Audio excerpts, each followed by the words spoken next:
This podcast is sponsored by CompareTheVet247.com, your AI-powered vet finder. Are they still going? Yes.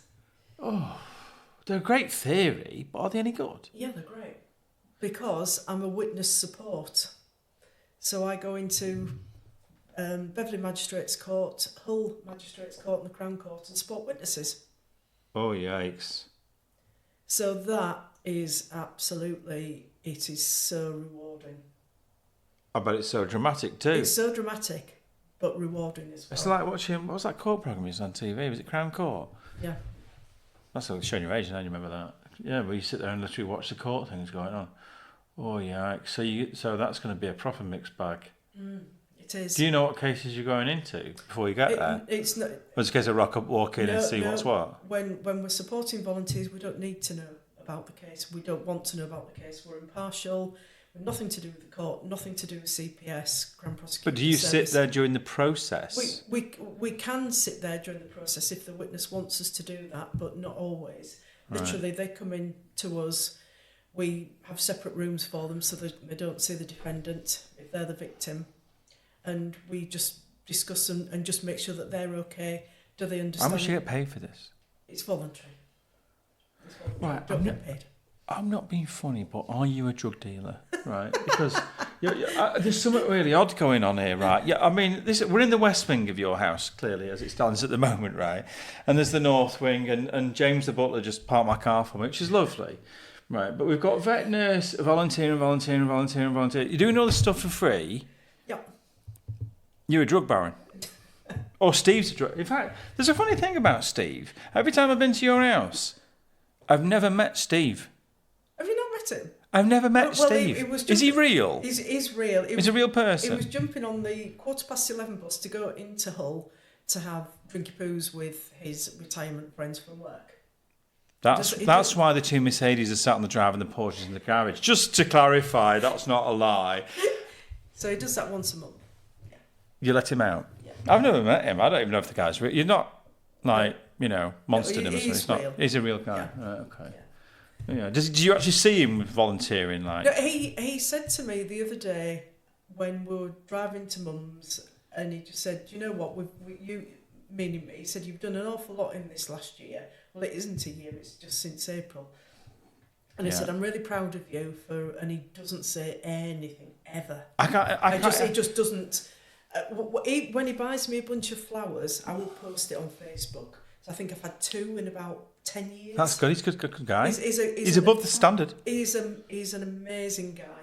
But he did say to me, "I'm really proud of what you've done since April. You've you've got your life where you want it. You're doing your witness support. You're doing your independent custody visiting." You're what? Sorry. sorry. You just dropped that. You're what? Independent custody visiting. What's that? Is that another volunteering gig? Yes, it is. Okay. So it's sort of attached to it's not attached to the witness service at all, but I got into it because of the witness service. So it's going into custody suites and just checking that detainees have been read their rights and that they've got everything that they legally are required to have. Are you trying to torture yourself? Can you not just go back to animals? I love it. I absolutely love it. It's something different. Veterinary nursing was an absolutely fantastic job, and I used to rock up there and think, do you know what? I'm getting paid to do this. I absolutely love it. I absolutely love it. But now look, there's no way I could do it nowadays. I'm too old because I'm 400 apparently. 403 now with this extra new volunteering job. But the things that the nurses and vets have to do now, and MRIs and CT scanners and all this, I just couldn't do it. So now I'm doing something that absolutely is so different to anything that I've ever done before. So I'm looking at law books and I'm learning. I'll never ever stop learning. My books on that table there. And I was talking to him before. Wasn't exactly when you're looking at me wonky eye. I was actually looking at. I thought, what's she? But... Yeah. So when I'm doing my 10 minutes mindfulness in the evening, I'll probably pick up a textbook and read about law. I'm reading The Secret Barrister at the moment. The Secret Barrister. So it's a whole different language. The case is cracked. The case is this. The case is that. I don't understand the language. Right. It's very fulfilling, very interesting, And you again with the volunteers, I'm working with like-minded people. So you say it's rewarding, and why is it rewarding? Because somebody comes into the court, they've never been into a court before, very intimidating. I get that. Sorry to interrupt you. I get that. I get why it's... But why is it rewarding to you to help people? Because I can sit down and I can see... Yesterday I had somebody, gave her a drink of water and she was shaking. Right. By the end of 3-4 hours and after she'd given her evidence, we were giggling and she was giving me a great big cuddle at the end of the day and said, thank you so much. So helping her helps me. Why? Well, it's the type of person I am. It's like you always used to help me when when we worked together. Yeah. That's what I do. I struggle to explain, but the reasons for why, and I'm not asking you because I'm questioning you. I'm asking you because a lot of the stuff that I do, I couldn't touch on why I do it. I just do it. Does that make sense? Well, but that's because we're a man, and men generally we're idiots, aren't we? We can't. Well, you can't go through our feelings and understand them. Well, why'd you do that? Well, I just did. That's our answer. And I thought you might, I don't know, be able to explain that when you say, it's like giving yourself a pat on the back type thing, isn't it? It's not for me. Anybody. No, but you get reward out of it. I get personal reward out of it. Yeah, absolutely. Of helping other people. Of helping other people. But do you not think that in some respects it takes a toll? Is it not taking a piece of your soul the more you give? No. No? Is it growing a bigger one? A bigger soul, that is not. Yeah, no, when I walk out of the courts and get home, I know I've made a difference. And that gives you value. And that gives me value. I feel happy, and I'm doing something that I want to do, and it's different from anything that I've ever done. It's not veterinary nursing. It's not health and safety. It's it's law. It's courts, and it's a totally different thing. Anything else going on? No. Are you sure? Apart from pets as therapy, but I've done that. The what? Pets as therapy. What you been saying? Pets as? Pets as therapy. So if you look at my Facebook page, which obviously you don't, most Saturdays I'm assessing dogs for suitability for pets as therapy. So these are dogs that go into, Enzo would make a great one. Right. So going into hospices, going into residential homes, and you're old enough to remember that when we were at school, we would be given a Jack and Jill book. And we would read a passage out of it, and you think, Jack went this and that, and then you knew that the next paragraph would come to you. You think, can't pronounce that word, can't read that word. Yeah. So it was awful. But a lot of children nowadays read to pets as therapy dogs. So you've got they read to them. They read to them. So you've got the teacher in the class. Yeah. But you've also got a dog, and the child focuses on the dog and reading to the dog. So everything else is But it's proven that it brings on the child's reading skills. Yeah, because the dog's non-judgmental, and there's no nerves. There's no nerves reading to a dog. Yeah. That makes sense. I can relate to that. Yeah, that does make sense. To be fair, that's just therapy. Is that a charity then or something? Yes. Or? Yeah. What, a registered charity? Yeah. Because how often you look at my Facebook page on a Saturday? Oh, I'm sorry about that. On a Saturday, I'm out on my dog. To be fair. Escaping jobs at home. Decorating currently. I've just left the decorator there actually. I left him a key and don't thieve everything out of the house, to be fair. So, okay. So that is absolutely it with my voluntary roles and what have you. But I never say never. If I see something else that I fancy doing, then who knows? Okay. Well, I mean, I think I probably need to listen back to this and have a look at it and kind of go. I've had a great career if you think about it, and I've had every job that I've had. Yeah. I've enjoyed, some more than others, but every job that I've had, I would hate to have been one of these people that gets up in the morning thinking, I've got to go into work today. I've never felt like that. Never felt like that. About any of my jobs. I've got a question. I've got a question for you, a lovely ethics question actually. It's not difficult because I love asking people about this. So AI, Right, because you hate technology, don't you? Pretty much. I hate technology, yeah. So AI, look, arms folded again, nervous. I only agreed to do this podcast so you could fix my computer. Was it broken again? Right, shocker. AI going to replace vets? Absolutely not. Absolutely. AI going to replace nurses? No. Is there a place for AI in the veterinary industry? I don't know enough about it, Mark, to be Where a honest. computer says that's a fracture there and you need to do something about it? No comment. No? Is it ethically right, though, or should a human always have A intervention? human, yeah. Should be the decision maker. Absolutely. So you don't think vets and nurses are getting replaced by... I mean, I don't... This probably... I also... I've just forgotten. I've forgotten something I volunteer for, another country I'm invading, There is 2 charities that I'm involved with. Well, one charity that I'm involved with called the Jordan Legacy. Right. And it was founded by a guy called Steve Phillip who lost his son to suicide. Yeah.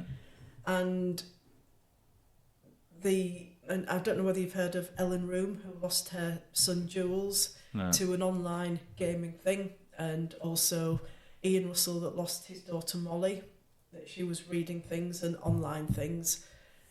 Don't get me into having children online and reading things and what have you, but there was one particular game, an AI generated thing, that the more this person, which will remain nameless, looked at, the more it prompted things about suicidal ideation and putting things into... It's... No. No. Well, I know that there's a case. There's a case going on right now in the States, and it'll be really interesting to see how it pans out. Where a young lad befriended the AI and started chatting to the AI like it was a human, and then first of all mentioned his sort of suicidal thoughts, and he did nothing about it, and then asked ways to take his own life, and then give him the answers, give him methods. So I mean, is that the AI's responsibility, or the creators of it, to red flag that the bit he's asking? Do you think? It's a difficult question, because the AI doesn't know who's using it, right? If that's a home computer and everyone's got access to it, they don't know the age of the person. So is it the responsibility of the AI to sort of see that trigger and inform someone, or are you betraying a confidence? How do you even answer that? I don't know. It's a nightmare, isn't it? I don't know, but people like Ellen Room and people like Esther Jai, who lost her daughter, Brianna, that wasn't suicide. She was killed. But various different people are trying their best to get somewhere with this and stop this online thing for kids. What, you're on about other online bullying and about the AI side of it? I mean, it's toxic. The whole, I mean, we used to call them keyboard warriors back in the day, didn't we? And the thing of it is now, as a gamer, I still am a child. I'm still a gamer. I still play Call of Duty and all that kind of stuff. And the chat rooms are, as you're scary. They're so bad. They're playing the game, but there's no limit to what you can say. Do you know what I mean? It's not just no filter. It's a case of say things to hit it aside. There's no boundary. No. And even I've got broad shoulders. Even I've heard in there and gone, Jesus. It's not just sexist, racist, whatever. It's, people saying, look, mate, just go kill yourself. Yeah. Right? Yeah. And them going, that's not very nice, this, that, and the other. Yeah, well, and the things, and you think, yikes. How do you police it? I'm going to say you can't. I'm going to say borderline impossible to police it. But what about just the humanistic side of just not saying it? It's a worry, really, to be fair. And where does it end? Where freedom of speech passes into people saying things, and how do parents monitor it? I mean, as you know, I haven't got children. You're lucky. You're horrible. But I do worry about nieces. It's you know, and I actually saw on LinkedIn the other day, and I thought it was great. And I don't know if I liked it or commented, but I thought I hope that's legit. And it's somebody I'm connected with on LinkedIn, so it must be a vet or somebody from the industry somewhere. And he put a story. Did you see it? Where I said my daughter, whoever she's 14, 15, finally taken a smartphone off and replaced it with the Nokia 3310. Remember the 3310? It had Snake on it. And I glanced over the story, but it seems legit. And smartphone gone and done it, but got her to buy into it rather than just going, you're not having a smartphone, and giving her 3310, and she'd agreed to it. And I just thought, you know what, the value of coming away from that and all those windows that it takes you into from your mobile phone, and just having a phone that does a text message, plays skate and speak, is you know, because they can't, you know, it's restrictive. They can't communicate, and the things that they're seeing are awful. And I don't know, the fact you can reach out and touch someone on the other side of the planet in a millisecond, it's not always a good thing, is it? No, it's scary. Yeah, probably should have put a bit of a trigger warning for talking about suicide as well, really. Really? Yeah. I guess so. You know, and self-harm online, but it is something that I'm really... I talk to a lot of people. It's a big battle, isn't it? I mean, it's a massive battle, and it's a case of, I don't know, I suppose a lot of it is about people who are going through these things, about looking for the right place to go for help, right? And being brave enough to realise that, I suppose, in a lot of cases as a parent, it's not your fault. You're not badly parented them if they've ended up going down a dark road online. Because how do you stop it? Do you know what I mean? Do you have the only kid that's in that classroom that doesn't have a mobile phone? Do you know what I mean? Then you can get into the whole thing of accessing a child's phone as well, because there isn't an automatic. As I say, I need to check this with Ellen Room, who lost Jules, but she's sort of campaigning for automatic. She's never had access to Jules's phone. She doesn't know what he was watching, because after so many days, that's it. Gone. Yeah. If my kids are listening to this, right, which hopefully not, but my girls listen to this, I control all the IT infrastructure in my house. It's quite geeky. I bet it is. Well, I see everything. Yeah, good. I see absolutely everything, and it's, you know, it's all right just saying I block this and I block that, but I don't. I see everything, and it's like, well, Mark, you're invading the privacy. Well, here's my dad's statement. God rest his soul. My house, my rules. If I'm paying for it, I'm owning it. And at the end of the day, you're 14, 13, and I'm going to make a better judgment of what you see better than you are. Yeah. And in this house, I am the law, which sounds hideous, and everybody hates me, and I'm sure my kids hate me, but I'm cool with that. I'm good with that. I'd rather do that, because the online safety side of it, I probably see 98% more than most parents. Yeah. And it's crazy, really, that I have an AI looking for dangers on my network. Otherwise, I could just sit there all day looking at what they're looking at, because it's not uncommon that people have got 10 hours a day on TikTok. 10 hours? How is that even possible? And, you know, and unfortunately, I think a friend of mine the other day was like, well, just take the phone off him. No, you can't do that. Yeah, I can. I can. I am the law. You can. If you spent too long on that, you can have a reasonable conversation, but it's, what do they call it now? Attachment syndrome. I'm sorry, right? And you probably have a different opinion. You can't take the phone off them because they've got attachment syndrome. Well, attachment syndrome back in the day used to be to people or pets, not to objects. And as a parent, shall I say, right, we're going to the park with the dog and that's staying at home. Now, you tell me honestly, is that wrong? Because you've got 12 hours on it.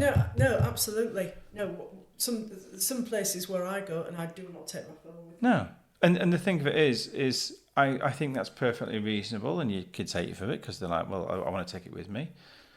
I just see it as unhealthy, no matter what you're doing for 12 hours, being on a phone. And, we're going out to get some fresh air. I mean, I take there's no piss then, but I won't swear. When we walk into the park and I say, look at the graphics on that tree.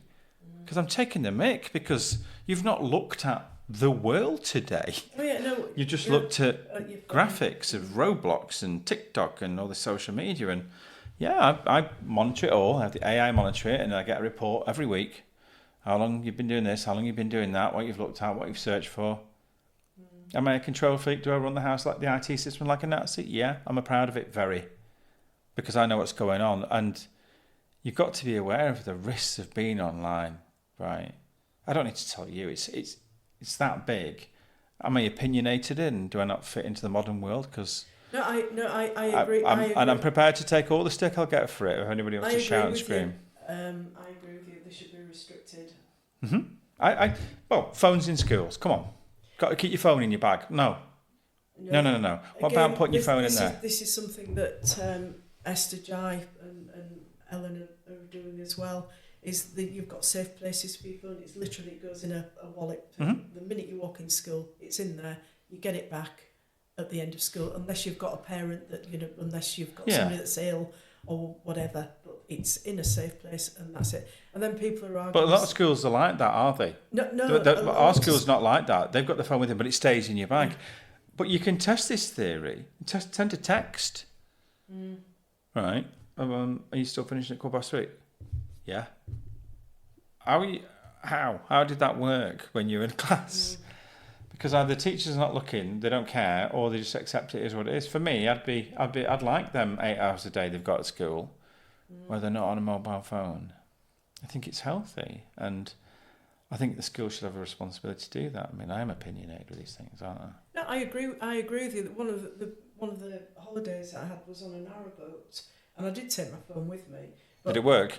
No, it didn't. And do you know Norfolk Broads, was it? Absolutely. No, I forgot where it was, but no, it wasn't Norfolk Broads. I've never been there.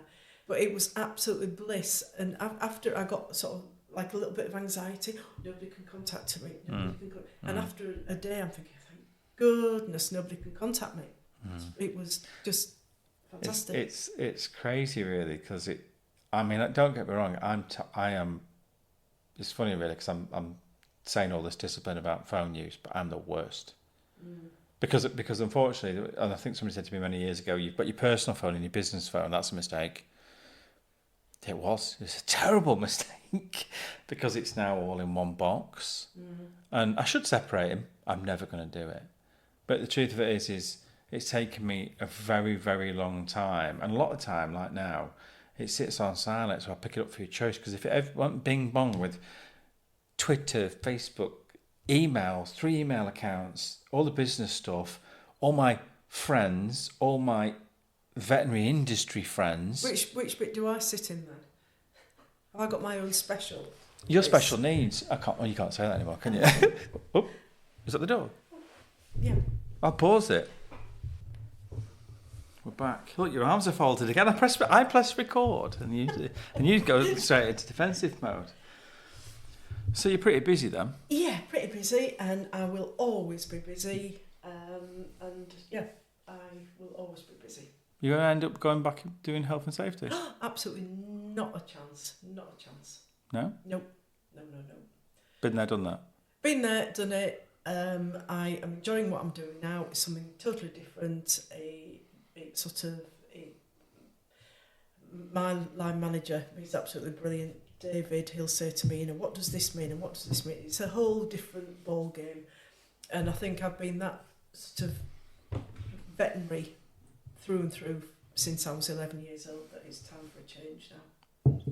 I would never go back to health and safety, and unfortunately, my skills, and I've come off the RVN register quite a few years ago because I knew I would never do that again. So, no. So you've seen the CMA report, the infamous CMA report. Yes.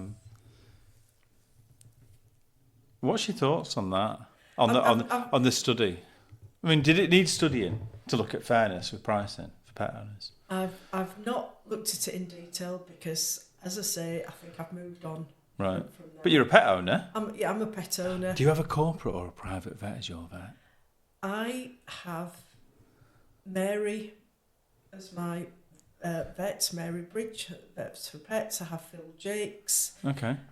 So you're Vets for Pets as your vet? I'm Vets for Pets. I'm also... So you're pro-corporate? It doesn't... whether it's corporate or independent, I go for fantastic vets. That's what I want from regardless Tom. of... Regardless, I don't care whose practice it is. Does the price matter? Not to me. No, it isn't. Tom's insured, and Tom gets the best, and that's it. So I go for the vets that are fantastic. So you base it literally on the vet, you know? Yes. Yeah, of course I do. Okay. Because I've had an experience probably 2 or 3 years ago where I took him in for a routine booster, and the veterinary surgeon didn't even listen to his heart. Oh, I would not like to be that vet. But that wasn't there. It wasn't Mary and it wasn't Phil. Okay. So, and... You queried it, strangely enough, did you? No, I didn't actually. I just... That's not like you. No, I Getting didn't. soft? No, I didn't, because I just thought, I will never see that vet again. Right. Oh, that's not like you. You've changed. Normally you'd be going in there with a burning torch. No. I just thought, just leave it, Alison. But no, I will never see that vet again. But you stay with the same practice? It was a different practice. Oh, so you've moved. Let's move on. Avoiding the subject. Let's move on. People love the tricky questions. Yeah, no, there are some fantastic vets in this area, but I think not listening to cat's heart is a basic. Is a bit. Yeah, they didn't know what they were dealing with you, did they? I would, if I was a vet, I would not want you. Absolutely not. No. It's the dangerous ones that ex-RVNs, ex-vets, whatever, or people who have the slightest of knowledge about it that they come on to find they're qualified in.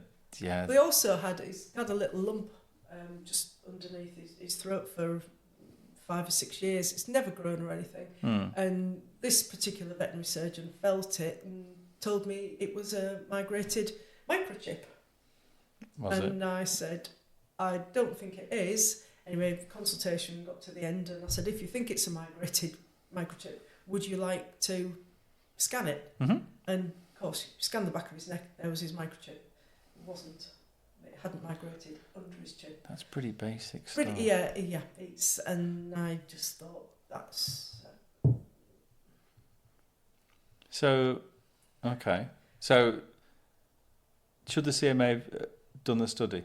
Was it necessary for value? From a cost perspective, do you think? It all started, Mark, I'll be honest, I'm not avoiding this question. Well, I am in a way, but it all started when I was leaving CVS. So I've not looked at it. The only thing that I've sort of seen is people's sort of summaries of it.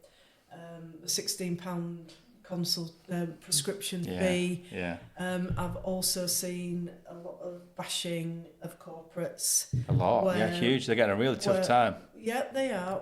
They're saying that, you get a prescription, but do you actually know that your prescription is going to, a company that have veterinary practices? They've also got a crematorium. They've got,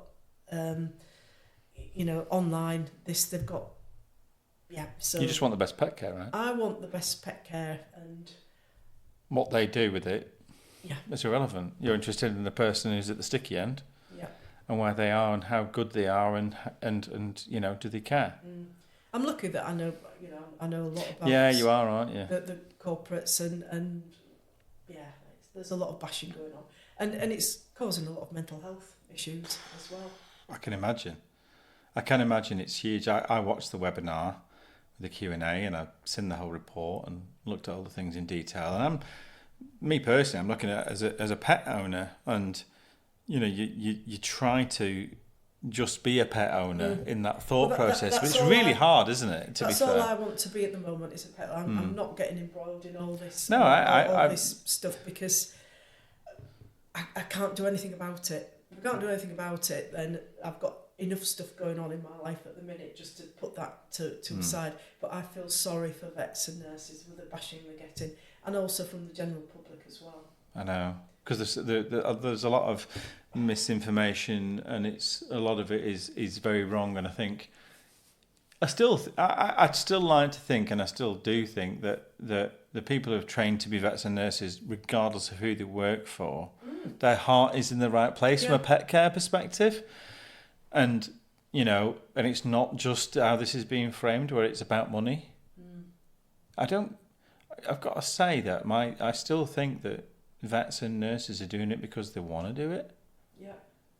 And a lot of them, and they have to, that's the price on the computer, that's what they've got to charge. And to be honest, I mean, I saw a lot of parts of it where they were kind of saying, if you £16 for your prescription or whatever, and Metacam's £30, and I hear lots of people now, not in the industry, the pet owners, right, who sort of say, well, the Metacam was £40 in the vets. I went online and bought it on the internet for 25.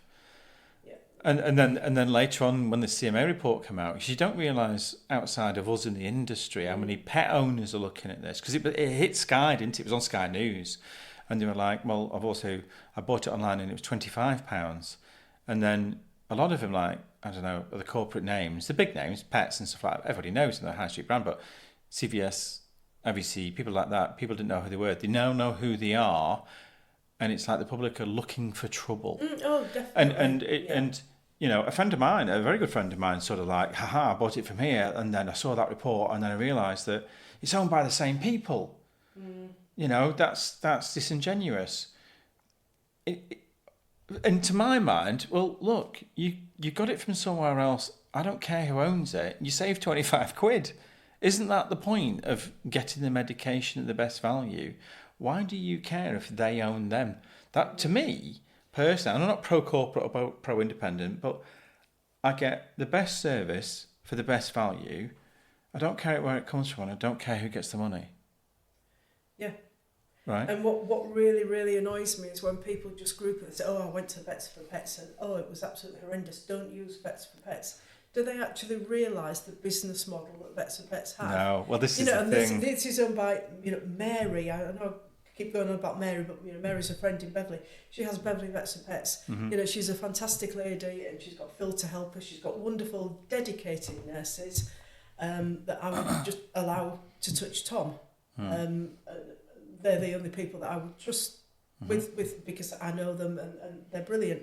But they all tell them with the same brush. It's like CVS practice. Don't touch CVS. A lot of these have been independent practices that CVS have bought. The vets have stayed on as clinical same directors. people. It's the same people. Same people. And the truth of it is they're owned by a hedge fund or a bank or whatever. But to be honest, when that vet started out as independent anyway, it was owned by a bank anyway till he paid it off, right? I agree. And this is why But this goes back to the toxic nature of the internet, doesn't it? And this is why I just switch off and don't read it, because I get grumpy, and with me not being in that community anymore, industry, whatever you want to call it, I can't make a difference. So it's not. I feel sorry for people. Oh yeah, I think it's a thankless task to be fair, and you do get these keyboard warriors, and in an industry where often there's a lot of bad news stories, people are very quick to critique. They don't know what they're talking about, literally have no clue what they're talking about, and I don't know, they like to have a voice, and it's just really toxic, really sort of negative, and it's a tough job, right? Unless you've actually been somehow connected in the industry. I'm not a vet, I'm not a nurse, but, I've been in practice because of 25 years and, 10 of them field engineering, and seen some things that I think, how do you do that job? I can remember an RSPCA, this is 15, maybe more years ago, RSPCA somewhere in London, and I remember it vividly because I couldn't tell you the site now, and I don't even know if it's still there. It's a big hospital, rough place, really rough place, and it was like a big square building, and it had earth that went up at the back of it, like a ramp, and houses at the top, and it had barbed wire sticking out of the roof, and I remember pulling up going, why is that to stop people climbing on the roof? And it wasn't, it was stop them running down and pole vaulting onto the roof of the RSPCA to break in to get the drugs. Oh, God. And I remember thinking, oh God, this is rough, and I went in the reception, and it was like, bzzz, let me in the front door, security gate number 1, down the corridor, and walk up to reception, which is a thin corridor with a circle and a piece of glass like a bank.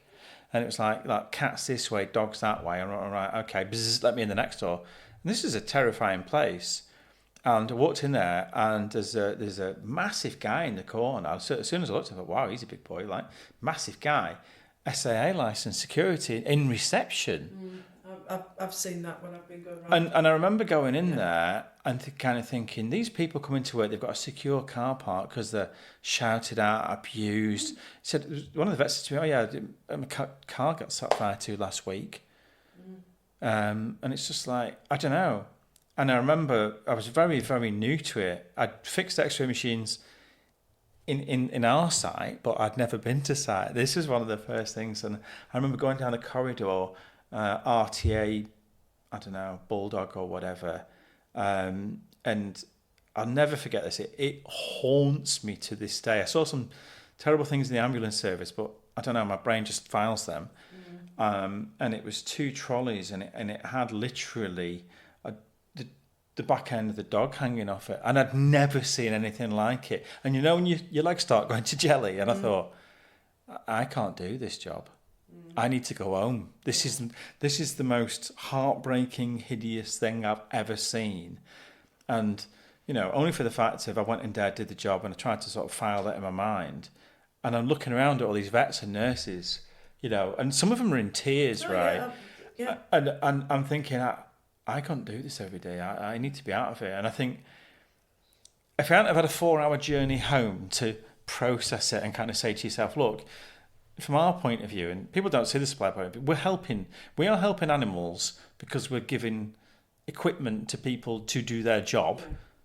And that's how my brain connects it all together. We're doing the right thing in the best way we can, because we're not clever enough to be vets or nurses, but we can fix stuff, right? So I think if I hadn't had that 4 or 5 hour journey home to process that in my mind, I wouldn't have somebody to ring up like you and go, what do I do with this? My brain's having I think I'd have quit. I think if that had been 45 minutes from home, I'd have gone, I can't do this, see you later, bye. And but vets and nurses are going through this every day.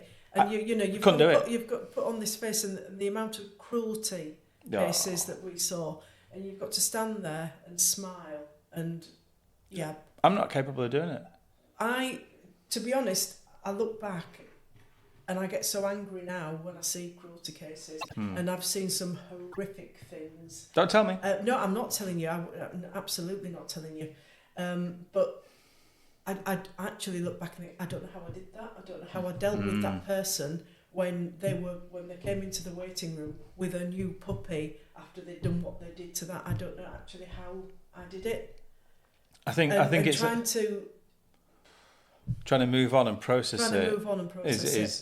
I think, to be honest, I don't know. It's a massive job, and people. In fact, I'll tell you, just to interrupt. Sorry, we've touched on vets and nurses. Who was the most important person in the practice? This is controversial. The most important person in the practice. It's a vet or a nurse, isn't it? No, it isn't. Receptionist. Taking the front line. Receptionists. Yeah. Whenever I used to ring up and say, "Can I speak to so and so?" Oh no, he's doing whatever. I'll get him to ring you back. I always take the name just in case they don't ring back. I just say, I phoned Veronica at 4:00 on Thursday, and they'll say, "Oh, I'm just it's Marie. I'm just the receptionist." You are not just a receptionist. These receptionists take the flak. And I know that because when I was working with David, it was one vet, one nurse, one receptionist. When the receptionist was out for lunch, I would answer the phone, and I would not want that job for all the team China. No. You get a first chance, you never get a second chance to make a first impression, as they say. That's an old school saying, isn't it? They do the most phenomenal job. Yeah, I think they're probably the unsung heroes in it. They are. Because I'm just thinking about when I went to my vet's recently, and I walked in there, and I mean, I'm the worst pet owner. I'm not going to lie, right? Nobody wants me as a pet owner being the vet, because I'm the worst. Because I normally would go in there and have a brew with them, have a chat and all that kind of stuff. And I literally walked past the reception. They were like, and I'm like, he knows me. Boom, straight for the door. And it was just like, well, you need to make and I was like, I need to do nothing. And I did process it because I was having a panic attack at the time about my dog. And it ended up being nothing. It always is. So I'm the worst. But I am conscious of it because after that's gone, I did go back to reception and say, look, right, I know I was a massive arsehole. I'm really so sorry. And I hope you got them some flowers or chocolates. I didn't. That would be lying. Well, you need to do. All right. Next time. Jesus. Yeah, you need to do that. Just say, do you know what? You do a bloody good job. They do, to be fair. And I think they're probably hugely underpaid, They hugely are. under-resourced. They are. And they're not even on the list. Is that like a receptionist's, like, you know... There is You've got one for nurses, one for vets. Surely there's like a receptionist. Yeah, there is, and there's a receptionist congress as well. Oh, is there really? But they are the unsung heroes. Well, that's the truth of it is that what I'm trained in, conflict resolution, front desk, because I guess vet nurses still get a bit of that, and so do vets, but they are the frontline conflict resolution people, de-escalation and. You know, all that kind of good stuff. And I would not, I mean, that's a job I wouldn't like, especially if a clone of me came in the front door, I'd be like, well, yeah. This is the thing about when I worked for David and why I stayed with him for 20 years. He would not accept any verbal. I mean, I was threatened with physical abuse in practice many occasions when I asked for money and, no, you're not getting the beep money, I'm not paying. I was threatened with physical abuse and also verbal. Really? And David would always say, because a client would come in, they'd be horrible to us, but they'd go in there and they'd be, oh, smiling, lovely to David. Or Rosie or Hiker, whoever. And then I would go out and I'd say, David, he was an absolute whatever. Yeah. He'd say, right, get the sacking letter. So we'd have a sacking letter and it was literally, you know, we're no longer your vet. We're no longer your vet. You've got 7 days, 14 days, whatever it is, Pay to your bill. seek alternative veterinary care somewhere else, because we will not put up with verbal abuse. And I bet it's more prevalent now. And actually, CVS had that as well. They gave the nurses and the vets and reception autonomy to say, look, you do not speak to me like that. Treat people how you want to be treated. It's funny you should say that. Just receptionist thing. It's just so and so. I'm the receptionist, and I think it resonates sometimes when you say certain things, and I think, oh God, I do that, because one of my guys, not talking about my company, but separately to all this, but one of my team, one of my girls in there, right, and it's a turn of phrase that she should be booking in a job and say. It's just, I'm going to change the name for the purposes of this. It's just Dawn from da da da da. It's not just Dawn from wherever. And because they're all quite young, but very experienced, but very, young in it. And you've got to give them that confidence. So, hang on a minute, why do you say that? Well, it's just what I say. You're not just da da da da da. No, you're not. Right, you're a solution to a problem, and you need to understand how valuable you are in this chain. And they all look at me like I've got three heads. Like, oh, you're an old guy, you don't know what you're talking about. I don't want you to be just someone. Because in that phone call, you're the most important person in the room. Absolutely. Always. And I expect the person I'm speaking to, them to think I'm the most important person in the room. Because it's just about respect, but you're not just somebody. It's funny you should say that, because that's what they said, and I corrected him. And now it's kind of a running joke in the office. And a lot when they go, it's just, and they look at me and I go, like, as you say, don't say I'm just. But when I would go into practice and plonk some chocolates or whatever on the receptionist's desk, they would sort of look at me like rabbit in headlights and think, thank you so much, what have we done to deserve this? You rock up every day and you deal with people. And a very tough tough job. Then they job. would say that so-and-so from, management at head office would come in and completely ignore them, walk by the reception desk, go through to see the vet and the nurse. And I just think it's incredibly rude and disrespectful. I think what we were talking about before when we had that break, when I said to you, I'm a firm believer in doing these podcasts and speaking to the people I spoke to, it concretes, it restores my faith in humanity in some respects, because I think you can run a business and can have staff and can have a team and whatever, and have morals, honesty, respect. Just be kind to people. Yeah, right. I mean, there's no need to beat people. It doesn't make them at the best. And just sometimes it's just acknowledgement they're there. It's just a thank you. Yeah. Thank you. I mean, I'm terrible at saying thank you. I've got to say, my guys would say, God, he's the worst. Well, And I'm saying that in reflection right now. But in the same, for instance, you know, I do it in my own way, and as long as they're seeing that own way and they're understanding that is that way, it's better than nothing. yeah, David would always thank me. Just say thanks for a really good day. It's been it's been Really? a bugger of a day. You know, we've had 13 ops, and then we had the Pio, then we had the Caesar, and he would always thank me for doing my job and getting paid for it at the end of the day. But that meant more than anything. I think I need to work on that. Yeah, you do. Yeah. Don't be ringing my office tomorrow saying I will be it's ringing asking your them office. questions because they'll say it's utter shite. But I mean, I don't know. You know when people are stood next to you that you know your valuation, but you shouldn't expect it, right? That they know.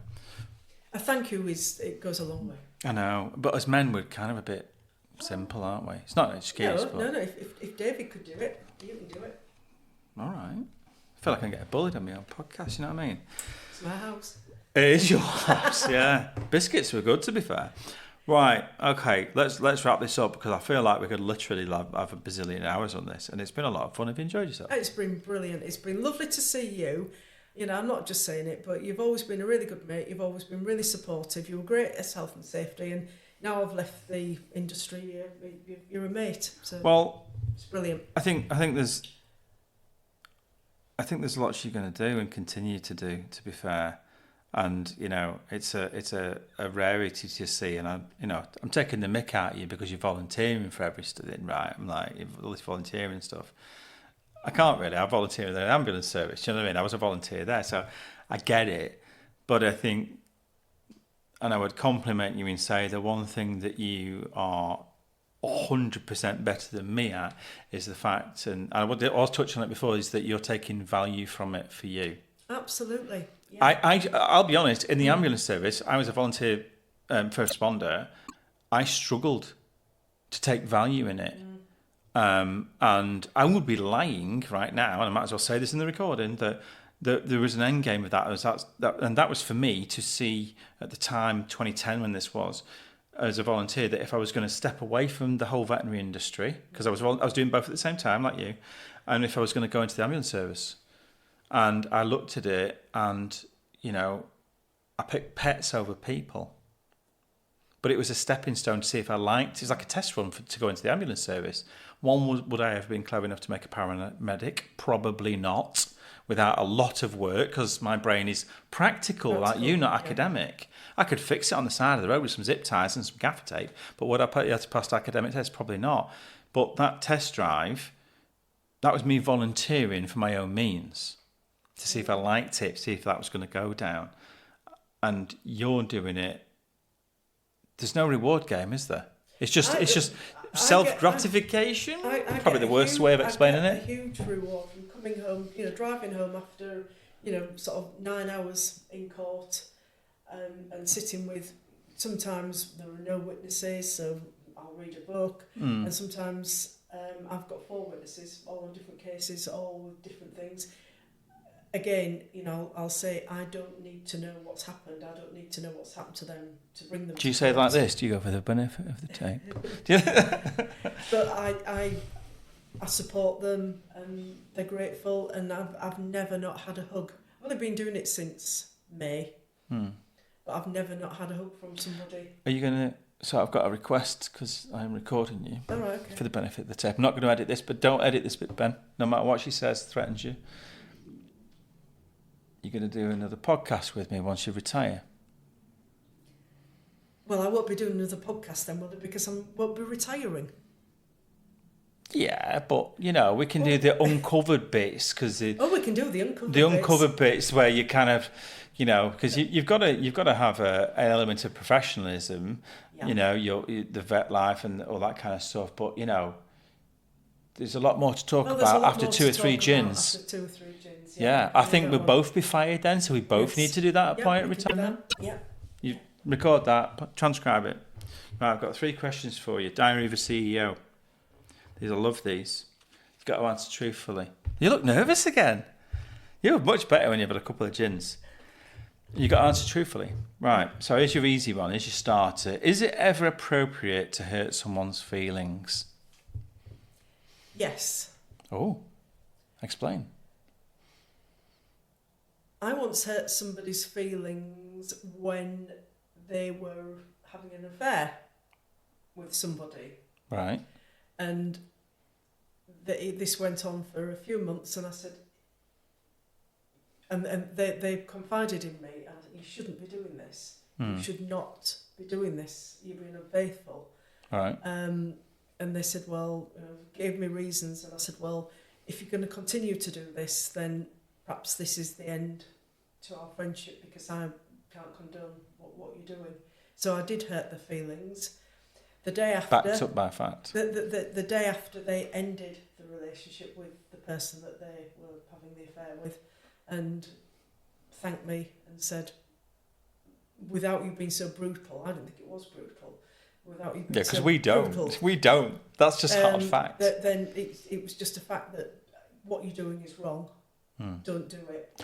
Was that someone from the industry? No, it wasn't actually. Oh, damn. No, nothing. So we're going to get some nothing, goss nothing then. to do with veterinary whatsoever. So it's Vetlife. So, no, it isn't. I'm Vetlife joking, at I'm all. joking. Is this But going no, on at Vetlife? But it was just, yeah, I did hurt their feelings. She said, you hurt me. I said, but I'm Would you do right. that again? Yeah, I would, absolutely. Did you want to think about that for a second? No. Okay. When do you feel the most emotionally connected to yourself? I don't know that I do. Emotionally connected to myself. Mm-hmm. Oh gosh, I told you they get harder. yeah, they get hard. I don't really think that. I mean, You feel emotionally disconnected. no, I just think I'm quite an emotional person anyway. I'm very. Hugging you or setting you on fire. That's how you've been described by the industry. I'm very, morals and ethics. Mm-hmm. So I always try and do the right thing by people, and if I didn't think that I was doing the right thing, then that would upset me. Mm-hmm. I don't know whether that sort of answered the question or not really, because I'm emotionally connected. To yourself. So I would say that looking from the outside, you're permanently emotionally connected to yourself. Yeah, I think I am. To sometimes your own detriment. Oh, Is that fair? Well, yeah. Sometimes it helps if you phrase it a little bit differently. But I will. Is that a subtle way of saying off? No, I will. I'll always put put other people first to my own detriment. So if I've got an appointment but somebody wants a dog assessing or whatever, I'll juggle my stuff around to fit that person in. Often to your detriment. Yeah. Better like. But it's fine. It's okay.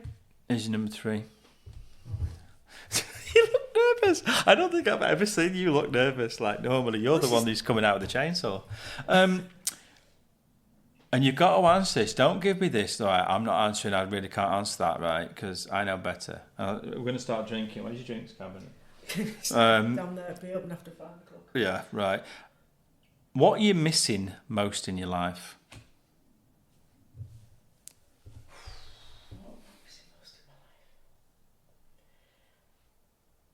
I don't think I'm missing anything. I don't think I'm not materialistic. You talked about the cars. They're Steve's. I am not materialistic at all. And I think with health scares and things, just recently, I wake up and I think, thank goodness I'm here at my age. Mm-hmm. There are a lot of other people that, for whatever reasons, we're talking about people whose kids have died by suicide or been killed or whatever. I thank my lucky stars every day I wake up and think, I've got to this age. I like my garden, I like my house. If I never moved out of here again, I could quite happily sit here. I honestly don't think there's... The only thing I'm missing, and I can't bring them back, is my dad. Passed away. My stepmom that passed away. Every day... I've still got my mum with me, but Maureen was not only my stepmum, but she was my best pal. And I often think of things that I've done or cheeky things that I've said that I would go and tell her and tell absolutely nobody else. I would tell Steve, I would tell my dad, I would tell my mum, but she was my confidant, she was my best friend. So I miss that, but that's, I can't bring them back, but I miss them. But as, you know, would I want to go back to nursing? Would I want this? Would I want a bigger house? Would I want... There's nothing, right, really. I don't crave for anything. Don't want to go on holiday because we won't leave Tom. Steve and I have separate holidays. He goes on holiday. I stay with Tom. I've been on 2 holidays in 12 years, because when I get to day 3 of holiday, I'm craving. I want to get back to Tom. I don't want holidays. I just want to carry on doing what I'm doing. I don't know.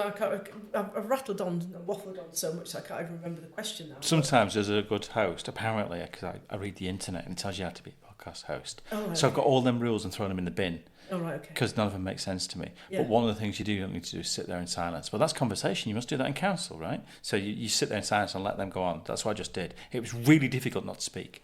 So basically, people. Select people. Yeah. Is your answer.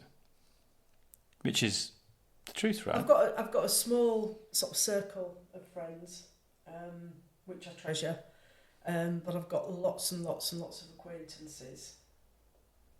What do I come under? Oh, you're a friend. I was going to No, say. you're definitely a friend. It's people that you... So you just start giving examples then. No, it's You're an just people acquaintance, that you you're a think- friend. Because I see people, you know, once a week or twice a week, doesn't mean to say that they're actually friends. It's like people like yourself and people like Dan. You just Dan- pick, you Dan knew from if you pick up the phone. I know that if I need this. I need this, Dan, then Dan would be there for me. You would be there for me. I've got lots of people that would be. There's lots of people that say they would, but I'm sure that they, at the end of the day, then possibly. But you found more of them as you get older. Yeah, Funny exactly. But I know who my friends are, and I value them. And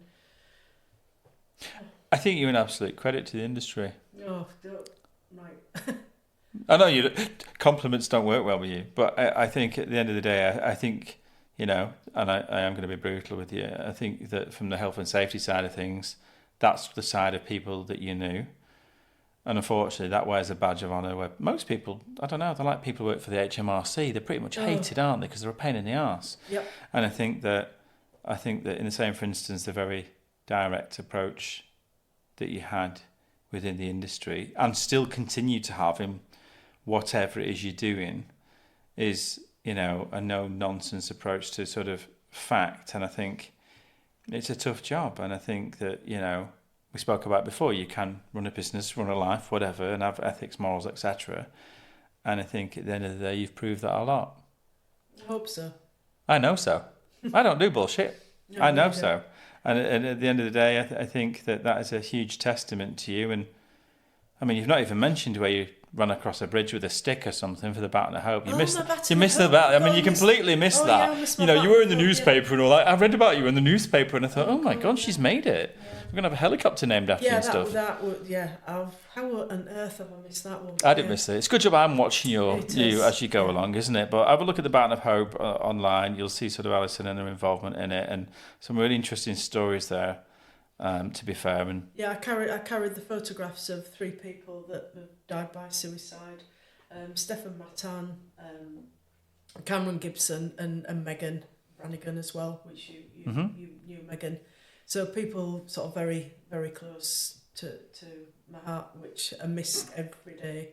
But yeah, that was a privilege to carry the Baton of Hope. it's a big thing. And it was a massive thing. And I didn't realise until you had that conversation with me. And I still want to... Who's the guy you said to me to get in touch with about coming on the podcast? I can't remember his name. Well, there's Mike McCarthy. Yeah, he's supposed to be like... And also Steve Phillip as well. Yeah, I'd like to chat with them about that mission at some point. So that's certainly something to do with the future. But there's a conference on the 2nd of December, which I'm going to, which I'm helping Steve out with. Where's that? It's at Harrogate. Right corner for you, then. Still tickets available. I think I'm in Chicago. That sounds like a holiday, but work. Yeah. The other job, work. I'm not here. I think I am at that point. I'm not sure. No, but no, he's an absolutely fantastic brother. Did you cry? No, I didn't cry at all. You cried. No, I didn't. Don't cry. You're the first person to cry on my podcast. I'm rock hard. Because I know, listen, I know. I've had the brunt of you hit me with the fire extinguisher. Alison Clark, it's been an absolute pleasure. Long may it continue. And, I'd like to think that everybody's got you in their corner that's got a serious weapon with heart and soul. Don't. Oh, this is silly. Thanks for listening. Thank you.